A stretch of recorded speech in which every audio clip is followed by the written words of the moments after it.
Welcome to another episode of the Hat Collecting Talk Show, where we talk about the many different metaphorical hats that people wear in their lives, because no one does just one thing and everyone has a story. I am your host, Lacey Artemis, a creative Jill of all trades, and I am thrilled and honored to be joined today by Cheri DiNovo. How are you doing today, Cheri? I'm good. After climbing another steep techno curve, we're good. I'm here. I see you. It's fabulous. Yes, we had the fun of spending about half an hour making it so we could both hear each other. So that's, but I have a bio for you. I usually say that before I say hello, but Cheri DiNovo is a minister with the United Church of Canada's Centre for Faith, Justice and the Arts. She's the host of the Radical Reverend, a weekly radio show, and a former member of provincial parliament for the New Democratic Party of Canada. Cheri performed Canada's first same-sex marriage and passed the most LGBTQ bills in Canadian history as an MPP. And Cheri's pronouns are she and her for the listeners. I have an audience on YouTube, and this also comes out as a podcast for people who can't watch, so I have to try to remember to describe certain things.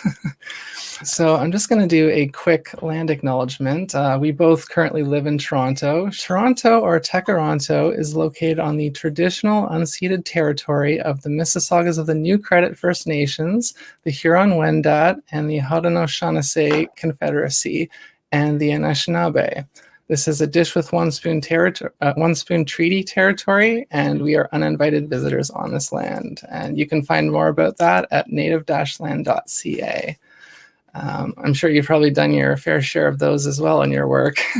Absolutely. I wish that governments, when they do land acknowledgements, would actually do land acknowledgement.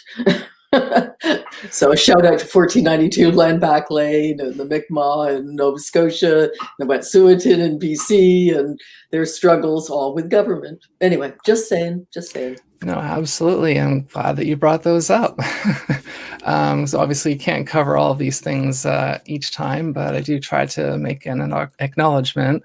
Apologies to the listeners. I have a bit of an echo in my headphones that I can't figure out, so it's throwing me off a little bit, but I'm trying to work through it. But the question that we usually start with on the show is kind of how you got into the things that you're currently doing. And I know you're not currently an MPP anymore, but I'm curious how you got into that as well. Sure. I started off, I didn't start off as a United Church minister. I mean, I wasn't baptized till I was in my 30s. But I was a United Church minister. That's where I did the first legalized same-sex marriage in Canada. And then I was asked to run. I never really considered it. I've always been a social justice activist, obviously, but I never even thought about actually running for political office. I kind of voted NDP by default, but considered myself far to the left of the party most days. So I thought about it and finally said yes. So that's how I got to be a member of provincial parliament. And after 12 years and 4 elections and getting a whole lot done, I thought, I've done as much as I can do here, I think, at this point, and left. And, looking at the current government, I think my timing was just right. So then I looked around for what job comes next, and Trinity St. Paul's Centre for Faith, Justice and the Arts on Bloor Street at Spadina had a long history of inclusion, first of all, which is the only reason I walked into the United Church in the first place, because they were ordaining openly gay and lesbian folks since 1988.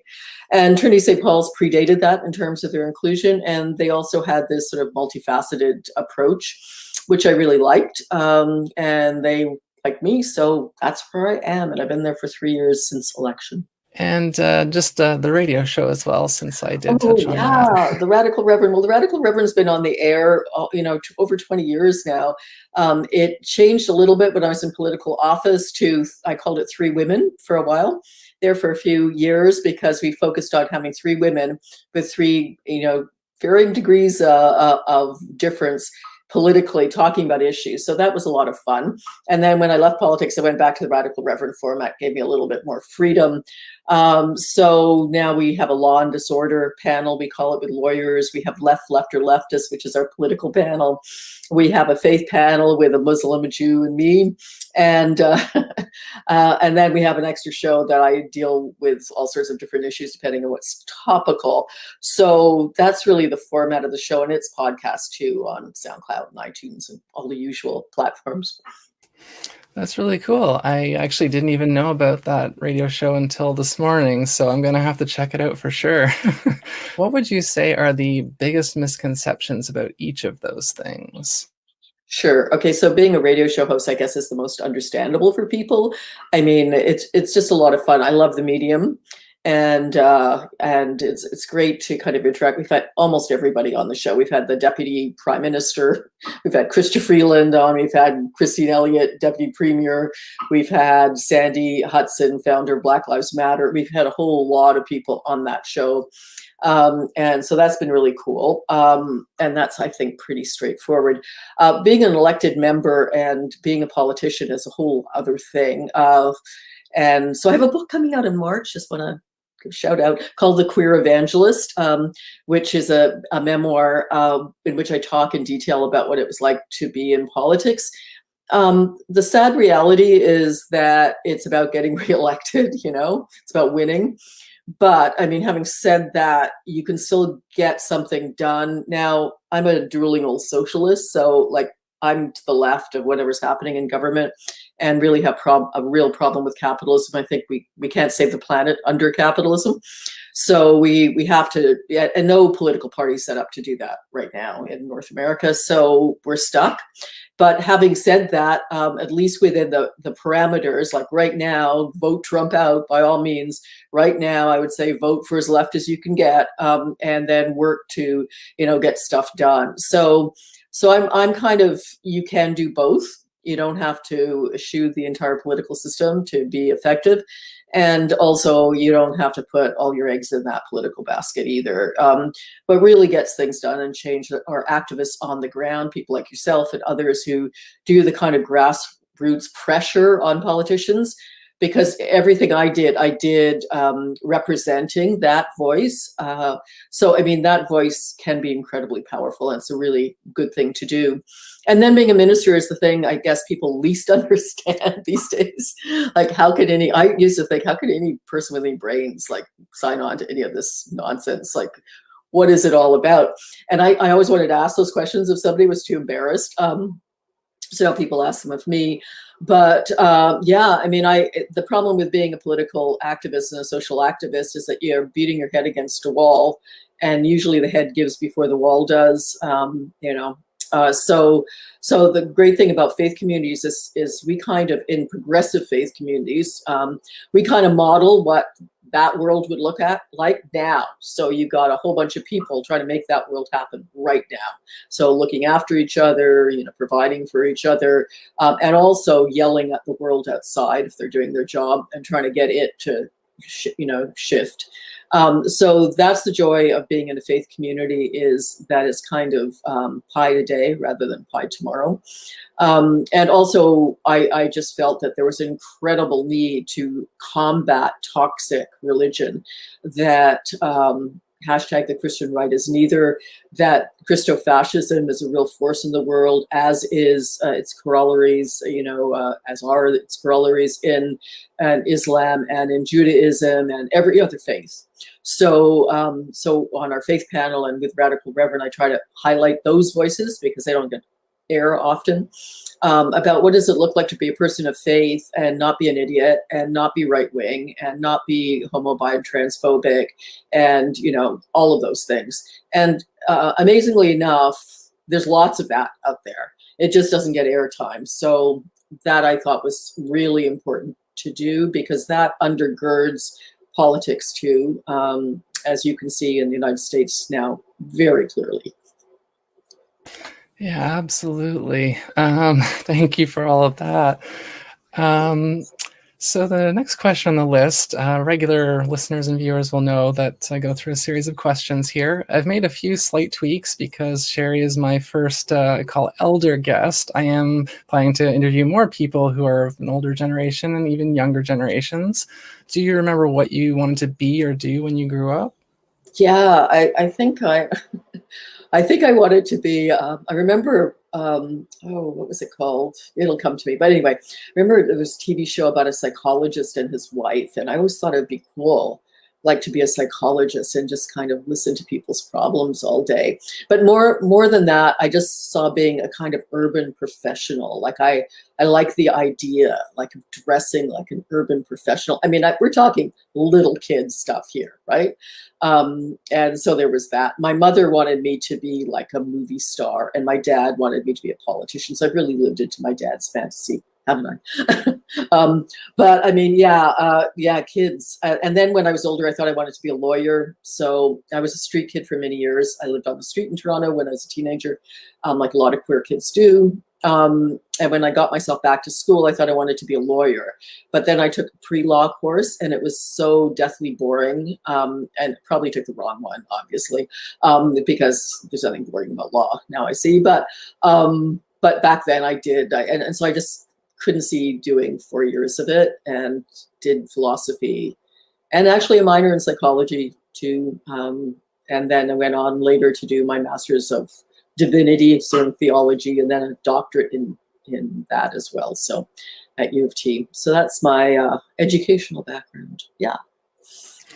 Yeah, the reason that I asked that question is because I'm interested in the idea of the things that, because a lot of kids seem to have similar ideas of what they want to do, and then it's like how often they actually end up doing those things.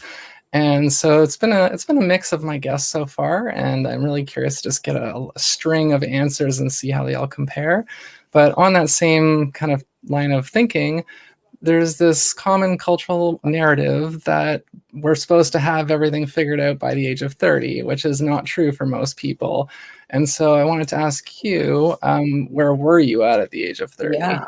So, I mean, a big chunk of my life, which I haven't spoken about, was, so when I left university, I was just looking for a job, like most kids, you know, and a university degree was almost as useless then as it is now, like a general one. So I got a job with a headhunting firm, affectionately called headhunting, but, you know, recruiting firm, and found I was really good at sales. Well, I used to be on the street and was drug involved, so I knew what sales looked like. This was just legitimate sales. So here I am, you know, selling legitimately, and it was a mainly, woman-based firm. And I kind of figured out, so this is leading up to your question, I kind of figured out that that why should I give them like 50% of my income? I knew what the commissions were. I knew what my clients are paying. Like, why should I share it with this multinational corporation? So, I mean, I did what a lot of entrepreneurs do. I left and hoped that my clients would follow me into my own firm. So I did that. So when I was 30, I started my own firm with a $5,000 loan and billed $500,000 my first year with a desk and a phone. So for a while there, I was making a whole lot more money than I've ever made since, running my own firm. And it was a headhunting firm. We only hired women, and we placed everybody, but mainly in public relations, marketing, advertising were our major areas, and try to get women like out of administrative secretarial kind of work and into management.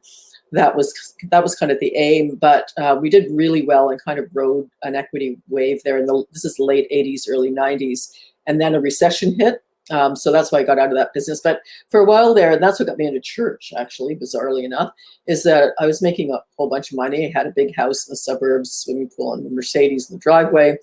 And it dawned on me that my moods were completely in line with the amount of money that I was billing. And that seemed like a very shallow way of living.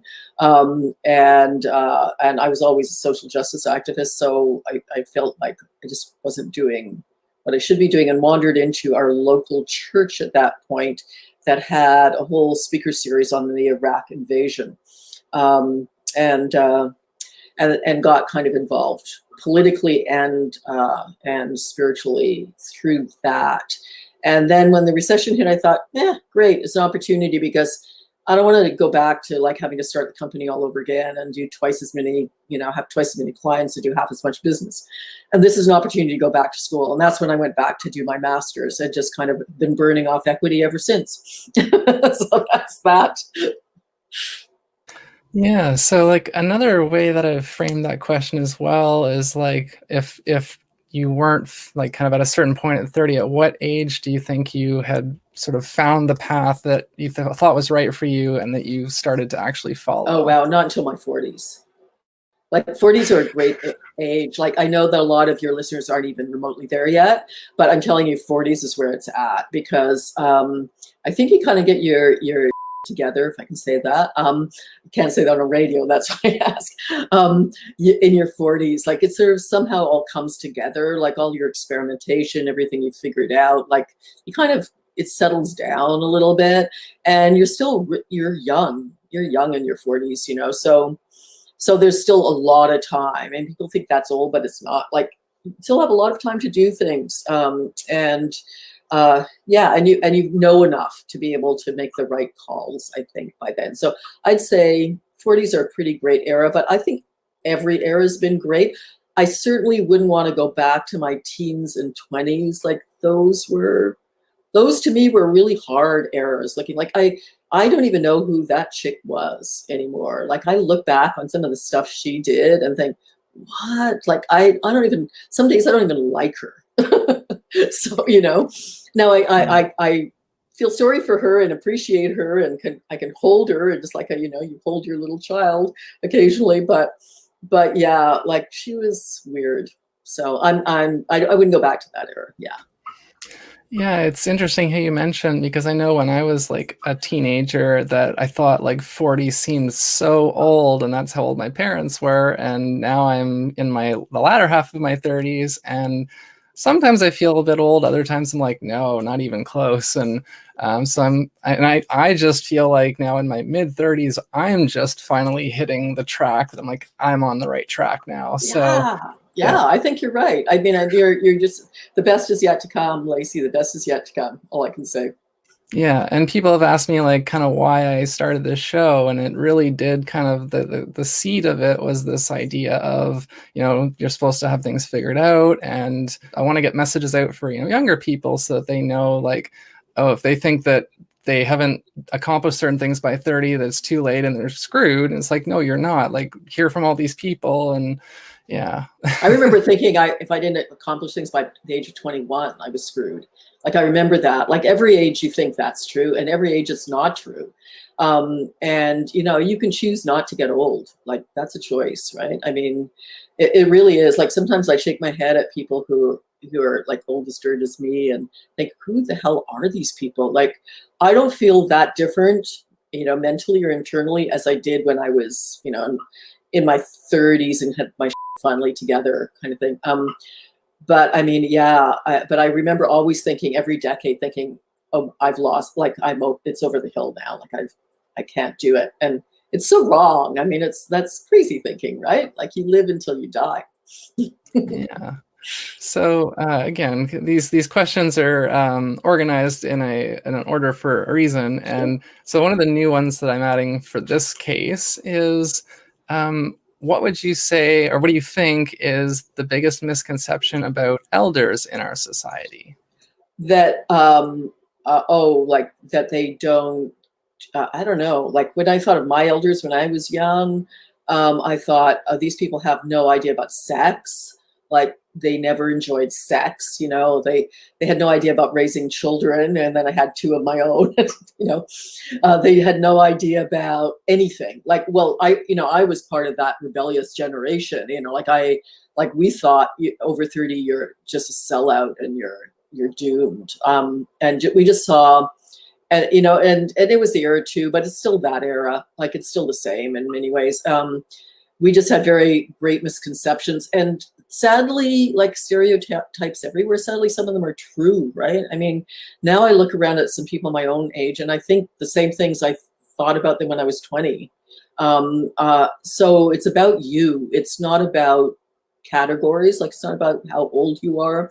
It's about who you are, and you can be who you are at any age, or you can get old and you forget about who you are, or you can cease to learn new tricks. Like I just learned how to get on this new platform. Yay.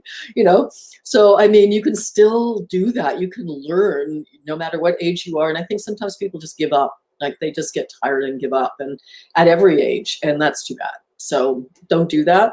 Don't do that. Just keep being you until you can't, you know, and even if you develop a disability or your body gives out or something happens, which happens with, you know, your body finally degenerates, we're human, you still don't have to give that. I have 92-year-olds in my congregation now who are cool and funny and all there, witty, smart, queer, and out, and have been out forever. I mean, so it's not about that. And some of them are a lot younger than some of the 30-year-olds and the 40-year-olds. You know what I mean? Like, so it's about being you. Absolutely. And speaking of technology, that is actually the next question, because I know that there's another like cultural narrative that old people are like Luddites. They're afraid of technology. They don't know how to use it. They have to have their grandkids teach them. So I know that obviously technology wasn't as prevalent when you were younger. I'm curious how much you use it now, and like what you would say in your mind are the biggest upside and biggest downsides of technology. Sure. Well, first of all, I was thrown into it with politics and have been on it. I mean, as you can tell, because we met through Twitter. I mean, we met before, but I'm on social media a lot. I love social media and I love technology now. And I'm still learning, and I'm still, you know, in comparison to many, still a bit of a Luddite, but I can do everything I need to do. Let's put it that way. And I'm not frightened of it at all, and I'm not frightened of learning new stuff. And again, in my congregation, I've got a 92-year-old who's on Zoom, who joins our Zoom coffee hours and things from her residential care unit. So there you go. But I think so the advantage is huge. I mean, look at the pandemic. If we didn't have, if we didn't have computers and we couldn't reach each other online, I mean, what a world difference that would make, especially as the weather gets colder and things and we're really locked in. So it's a huge blessing. I wish it was owned publicly. I wish we didn't have tech giants who are raking in billions and don't necessarily have our best interests at heart. So I think, you know, that has to be looked at. But I mean, you can't exist without it. And so it's kind of like air and water. How is it different? Like when I grew up, you know, in a sense now you work all the time.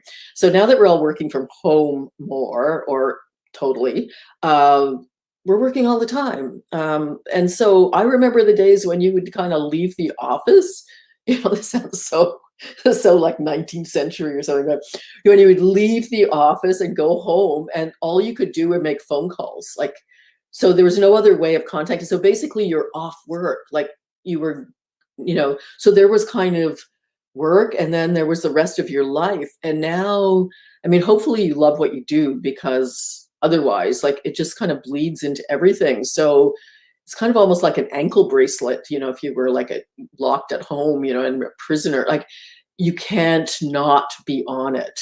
So that can be, you gotta have to monitor that somehow. I haven't figured out the answer to that. I don't think anybody has, but you know, I mean, so that's the difference is that they used to like sort of go home, but you know, then we watch TV all the time. So like, it's not like it was that much better. So screens are screens, right? Yeah, absolutely. And yeah, you made lots of great points there. You're giving like multiple answers for each question, which is great. I appreciate it. All the wisdom and the experience just flowing out. So the next question here on my list, and this is kind of a new one specifically for someone with more life experience. What skill or practice that's like no longer as common or longer taught do you think should be brought back or should be given more attention again? That is interesting.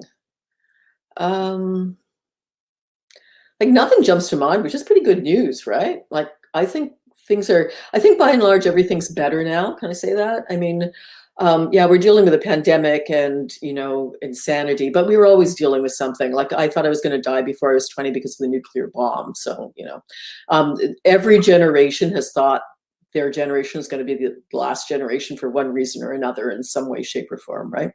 So that kind of existential fear has always been there.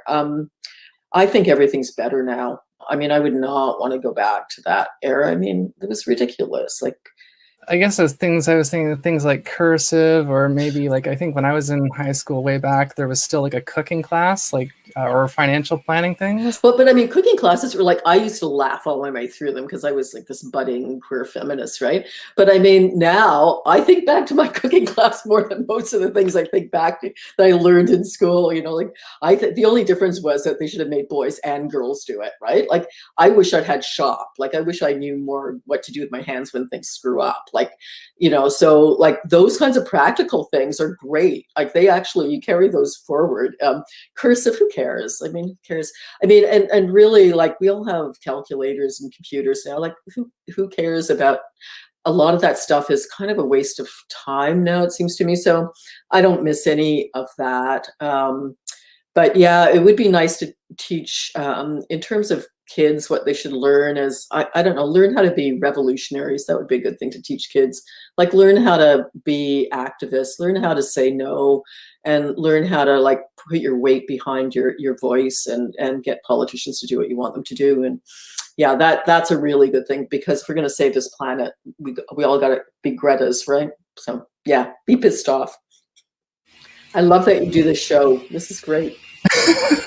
Thank you. Yeah, I've had a few people compliment it, and it's I kind of originally conceived it in a little bit of a different form, but it got delayed by the pandemic, and that was for the best because it came to be something so much better.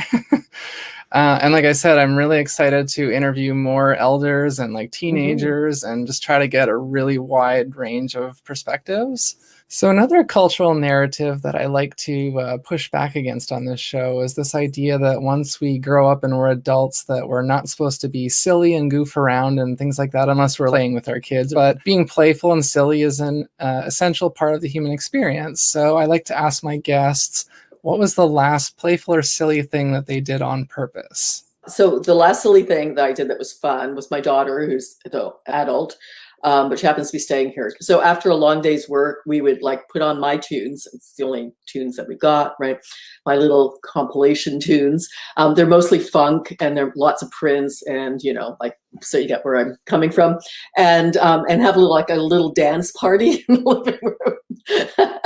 I just put on like dance music. Now there's some wine involved, yeah, and maybe other things, but I mean, yeah, so just like dancing in the living room. And I suspect we're not alone in that in this pandemic. I suspect there's a lot of indoor dancing that's happening, you know, without a lot of other people around. So I guess that's the last silly thing I did. I mean, although it doesn't seem so silly, it seems kind of cool now. And I'm thinking, okay, maybe tonight. I mean, there's no wrong answer. I've had people say just wearing mismatched socks. I can't talk. Mismatched socks, which again seems like a very simple thing, but it's still silly and playful. And like I used to be a lot more serious, and I still have my moments, but yeah, I've realized as an adult that still being able to play and have fun, and obviously not at the expense of other people, but just, you know, innocent stuff to make you kind of laugh, and laughter is a great medicine. So it's something that I definitely encourage, and many of my guests have encouraged. Absolutely. So the next question here is, what is the last new thing that you learned, whether it was like a piece of information or a skill, and what is something new that you would still like to learn? Same thing, skill or information. Sure. Well, it's almost all technology these days, right? You know, I downloaded Zoom, and like a lot of other people, all of a sudden I'm on Zoom all the time. And just, you know, kind of silly things. Like, these are not hard, big learning curves or anything, but I mean, just, you know, how to do more things on the computer than I ever did before. So I guess that's huge learning. But every week I do, because I'm clergy, so every week I do a sermon. And one of the things I love about that is there's a scriptural passage that, I mean, I don't have to use it, but we tend to follow along, and all churches use the same passages. And so I look at them, and so I look at, okay, so what's the history behind this? What does it mean? Do I like it? Do I hate it? What does it say? What's happening in the news? So kind of Bible in one hand, newspaper in the other. And so every week I'm learning something. Yeah, so this Sunday is Remembrance Day. So it's like, what do you do with that? Like, what do you do with that? That's progressive, you know? And as a politician, I would go to all the ceremonies. And I think they're there for a reason. I mean, I think certainly Remembrance Day is the First World War, like millions of people died hideous deaths. But then you think, you know, we started this program with the land acknowledgement. There were some I discovered, so I learned something new. Over 34 million, and this is the median because they don't really know for sure, but some 34 million people were Indigenous were killed with the colonization of the Americas. So think about that: 34 million, almost the entire population of Canada was killed. About 2,800 kids we know of were killed in residential schools here, died in residential schools. So when you start thinking about remembering kind of the deaths that have happened in the past over wars, yeah, that was a pretty gruesome one. So it gives me a chance to highlight that, but also to investigate and to do research. So every week I get to do that, and that's fun. So it keeps your marbles, you know, marbling. Yeah. I like that phrase, keeps your marbles marbling. Yeah, like obviously doing this show, I get to learn new things all the time. And you know, years ago, I used to run a blog, which was just literally every time I learned something new, I would make a post about it because I just love learning and I love sharing what I learn. And I used to do a podcast years ago as well, where I was interviewing people specifically about their jobs. So I like doing this a little bit more broadly because I can get more different kind of perspectives on things. But yeah, I definitely am going to be a lifelong learner, and people who are naturally curious, this is the show for them, I think. So the next question might be a little bit more of a get your marbles really marbling. It's kind of a two-parter. So I like to ask my guests normally, what are their two most dissimilar hats, and hats being skills or interests? And I'll start with that one first. Sure. Okay. So dissimilar hats. Well, I guess, you know, I'm sort of known for being a social justice activist, especially in the queer community, but not only there, and lots of other forums too. But what is most dissimilar to that a lot of people don't know about me, and it's kind of sadly on hiatus now, and plus, you know, there's financial aspect, but I love vintage clothes, like designer vintage, and getting a good deal. Like I'm all over the net on that. And I know all the shops, I'm in and out of them in Toronto, like just because there's that rare find, you know, it's the kind of sideline hobby. So yeah, so that's fun. That's really, really fun. That's something so dissimilar that people don't know about me and my normal day jobs and what I normally spend time doing. One of the other sort of unexpected benefits of this show is when a guest brings up something like, oh, I really like that too. And going to thrift stores is something I do on a fairly regular basis. And I suspect, like you, like as I said, I'm a very naturally curious person. And I find going into like, whether it's a clothing store, a bookstore, a music store, a music instrument store, like I get this like childhood wonder of like, oh, that's cute, that's shiny, that's nice, I want to try that. And it's kind of a blessing and a curse sometimes, almost. Yeah, so the other half of this question is, what would you say are your favorite and your least favorite hats that you've had to wear in your life? Metaphorical hats. Yeah, well, I'm mom, I'm parent, even though my kids are adults, I'm you know, social media, I'm on social media having fun, stirring up. I'm in church, I'm burying and marrying people, I'm taking calls, I'm looking after people who are shut-ins and who are in despair, and I'm, you know, pounding at the doors of government always to get them to do something. And yeah, I'm doing all of those things. So that's a lot of hats, right? Yeah, absolutely. And again, that's why the show is kind of named and themed this way, because like everyone does do different things, even specialists. So I like to try to draw out those less seen or less heard of sub hats that people wear. Um, so, yeah, you've kind of mentioned mental health earlier. That's another thing that we like to talk about on this show because it's very important. We all have a mental health, and a lot of us do spend pretty much our whole lives managing it. So, I like to ask my guests, whatever they're comfortable talking about, what mental health struggles or any physical disabilities that they've dealt with and how they've worked through them. Sure. Well, I've had dark dog days for sure. I wouldn't say that I've ever had a clinical depression, but for sure there are dark dog days. I think that if I were to be diagnosed, and I have a lot of issues sometimes with diagnoses and with the psychiatric world, but certainly I would be a kind of high anxiety person more than anything. I think that I always feel propelled, into stuff.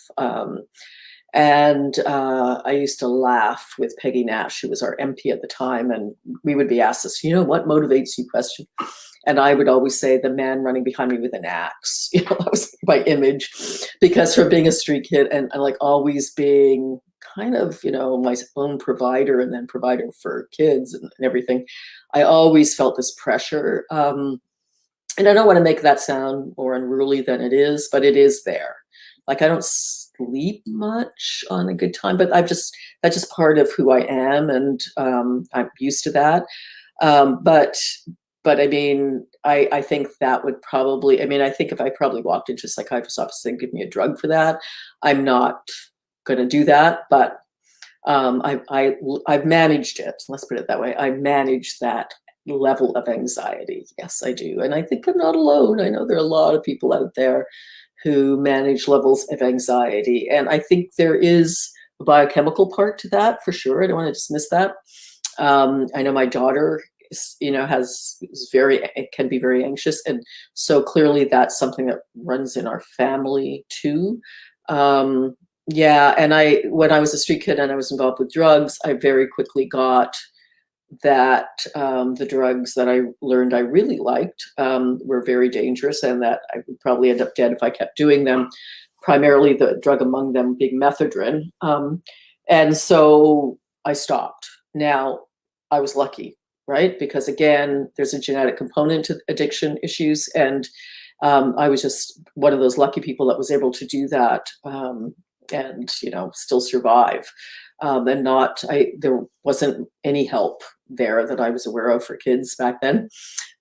So I just kind of stopped it and went on with my life. But I know that's really difficult for a lot of people. And again, that's kind of a genetic blessing that I was able to do that. But I did also get that I could easily have gone down that route. And the same with alcohol, the same with everything. And I've always known kind of somewhat of a limit, to doing something that could be ultimately damaging. So, but I'm very, very keenly aware of the 12 steps. It's a very Christian-based organization, and think that it's an incredible spiritual pathway. I actually think, when I did get involved in it for a while, that everybody should do it. Whether you have an addiction or not, everybody should be looking at themselves. Everybody should be aware of what their bottom looks like, and everybody should be aware of taking, all of that process of kind of talking to someone, of having group support. This is what faith communities do for each other too. So I think that's profoundly important for everyone, not just for people who have active addiction issues. So I would highlight that rather than, in some ways, I've had issues with the psychiatric world, like conversion therapy for one, and and electroshock therapy, which is still happening. You don't have to go down that route, but these are struggles I've had with psychiatric institutions over my life. So I'd say find your help, find group help if you can, or find other help. Find someone who will help you, who doesn't rush to conclusions about you, and is there to support you. Everybody needs that, right? Yeah, absolutely. And I know I've talked about it on the show before. I try not to repeat too much from episode to episode, but my main struggle is, like, I have dealt with depression, and I have been diagnosed with autism. I'm not diagnosed with ADHD, but I am convinced that I have it based on what I've read and my experiences. And so obviously with these things, and like a lot of my friends too, and people I know, like, I don't know anyone really who doesn't have like compromised mental health. So that's why I like to try to give it a spotlight, but talk about it in an honest and positive way, or try to. So thank you for offering your answer on that. Yeah, so we're getting close to the end here. The next question I have on my list, I like to ask for advice, and I've tweaked this question over time, but now what I'm asking is, what advice would you give to a teenager, to a 30-year-old, and to an elder? And it can be the same or it can be different for each group. Sure. Well, there was a saying that's kind of gone out of vogue, but a kind of hipster saying, well, we didn't call it that, back in the day, 60s and 70s, let your freak flag fly. And I would say that's pretty good advice for all ages, is, whatever makes you different, whatever makes you stand out, whatever makes you abnormal, quotes unquote, let that, lead with that, like be that, because why do we want to fit in a world that is so profoundly dysfunctional? So let your freak flag fly, for sure. And the other piece for all ages, I think, is just be courageous. Like, what have you got to lose? Like, we live with such, here I am speaking about anxiety, but we live with such fear and anxiety, and that really is, to use a biblical word, sinful. Like we only have this one life. It's really limited. So don't hold back. Like, don't be afraid. Like, what's the worst that can happen if you try something, if you do something? So I like to play the sort of worst case scenario, and it's kind of the same as the best case scenario. Like, the two questions that everybody should probably ask themselves is, what would you do if you had like 1 month left to live, but all your health to live it? So there's, the worst case scenario, but the best case scenario is, what if you won all of money in the world? What if you won a lottery? Like, what would you do differently? And then the answer to those questions tells you what you should be doing. Like, do that, do what you would be doing if money were no object. Do what you would be doing if, you knew that your time was extremely limited on this planet. And you're probably going to be doing both courageous things and freakish things. So yeah, that's it. That's a great answer. And of course, there are no wrong answers on this show. So kind of a follow-up on that one, flipping the script on a little bit. What would you say is the best or a really good piece of advice that you've received from someone younger than you? Oh, truth. Just tell the truth to people. Like, don't be shy. Right? And you can do it in such a way that you don't hurt their feelings. But it's like your best friend is the one who tells you you've got egg on your shirt, right? Like your best friend is not the person who pretends you don't and lets you walk out there and wander around all day, right? So I love it when youth speaks truth to power, which is usually older, but just tells me. I like people telling me the truth about what they're hearing from me or seeing from me or what's going on everywhere, and not holding back. I like that. And even if it does make you go a little bit, like, ow, eek, that's usually a good thing, because then you can kind of make those shifts and changes, which might need to be made. Otherwise, you never know. You just kind of wander blindly. So yeah, be truthful. I like young people being truthful to power and to elders. Yeah, be truthful. Yeah, no, that's great. Again, all the answers you've been giving have just been pretty gold, I think. Oh, thanks, Lacey. Yeah. So we've kind of covered already in some of your other answers some of the other questions that were here. So I guess one that I've started asking in the last few episodes, I've been giving the guests a chance to kind of flip the spotlight back on me. And is there any question, whether it's one of the ones from the show or something else completely unrelated, that you would like to ask me? Sure. Why are you doing this show? What got you into it, and what do you hope from it? Yeah, so it's interesting that this is a very common thing that people, like, I've been asked this a couple of times now.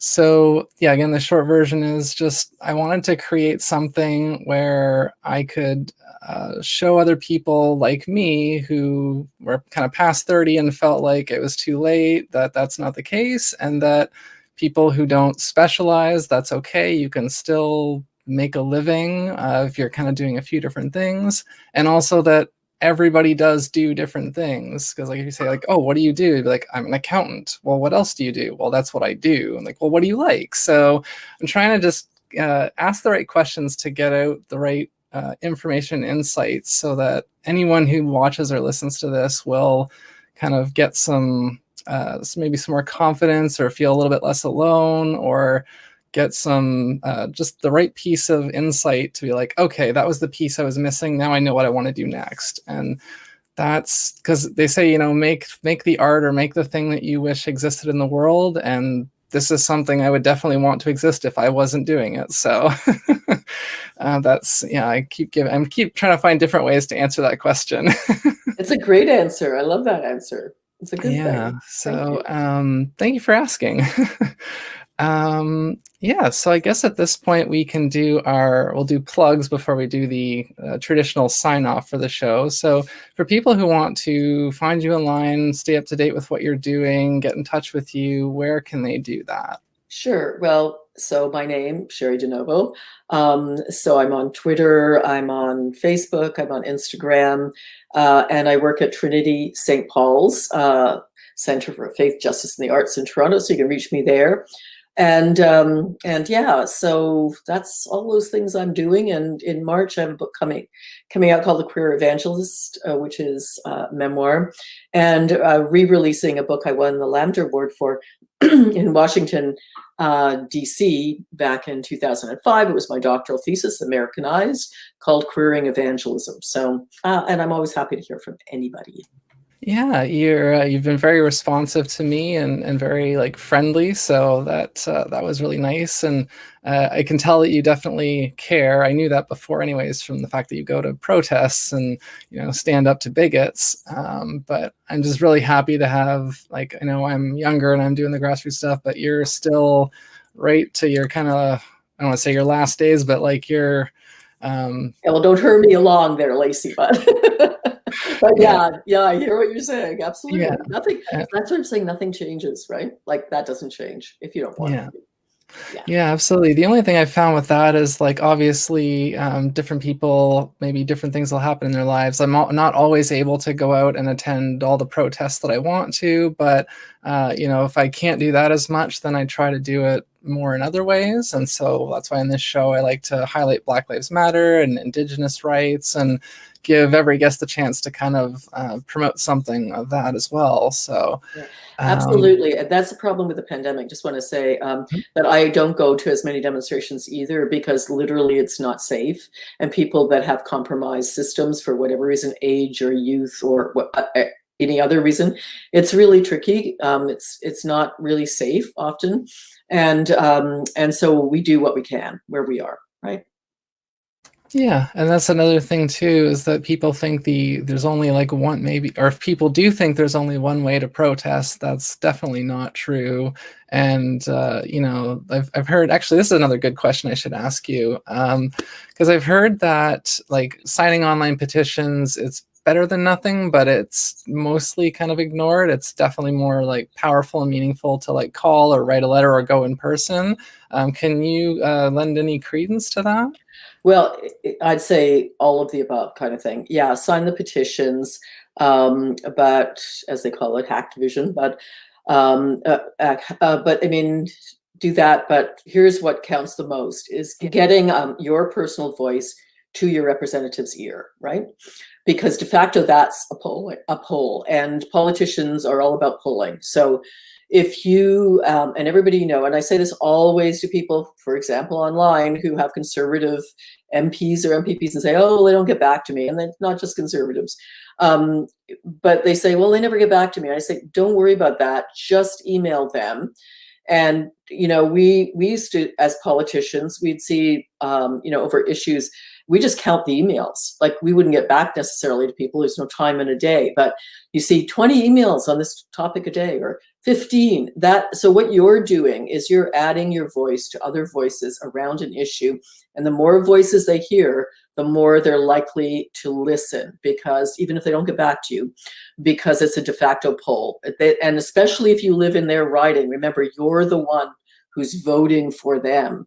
So definitely use that voice. And you don't recognize how much power you have. I mean, we as politicians see that power, we feel it. So you should too. Yeah, so just to kind of finish off the plugs, I have a bunch of stuff, so I'm not going to run through all of it. But if you go to my website, artemiscreates.com, everything I do is there. I also have a book coming out. Actually, it's a fiction book, though, that I've just almost finished writing. Should be coming out in December. I have music on like Spotify and iTunes and Bandcamp, and the Curiosity Guide series of ebooks. Since 2015, I've been curating and writing a series of educational ebooks. They're all PDFs. They're all available for free. If you go to curiosityguides.com, you can check those out, and I would love it if people learn from those. And I have merch because I do some design stuff just as a hobby. So if you go to redbubble.com/people/artemiscreates, or through my website, you can find that. A lot of the designs are like transgender and LGBTQ centric, but there's a few other little bits in there. And I have a Patreon, which is where I put bonus episodes for this show, and I kind of provide updates for other things that I do. And that's, I guess, kind of the gist of it. Again, I don't want to like run too long with this part. So, so what we normally do with this show to close off the main episode is normally myself and the guest, we put on hats. But if the guest doesn't have a hat, then what we'll do instead is we'll put on invisible hats. So you can be any kind of hat that you want. It's hard. It's like being in the mirror, putting on a hat. Yeah. Yeah, I know. The camera flips it. It's kind of because I do have a hat here, but I feel like I don't want to be wearing one if you're not. So I'll just. Well, you can see that I just put on like a fedora. Like hand-eye coordination here. Yeah, fedora. Yeah. So that's what we do, and it's just kind of a fun little sign-off, I think, to. Again, because if we were wearing hats the whole time, I feel like it'd be kind of gimmicky. So it's just kind of a way to say, like, we got some serious stuff, we got some silly stuff, and we're having a good time. So thank you everyone for watching and listening. And again, if you please check out Cheri online and pre-order her book. Head over to Patreon if you want to check out the bonus content. And I guess I'll just take one last second to say that I'm still looking for other like elders and young people and people of different experiences to have on this show. I have a list of people who are just trying to figure out the scheduling, but feel free to reach out to me at hatcollectingshow@gmail.com, and we'll try to figure something out. But thank you again, Cheri, and thank you again to the audience for joining us in this journey. So until next time, stay curious.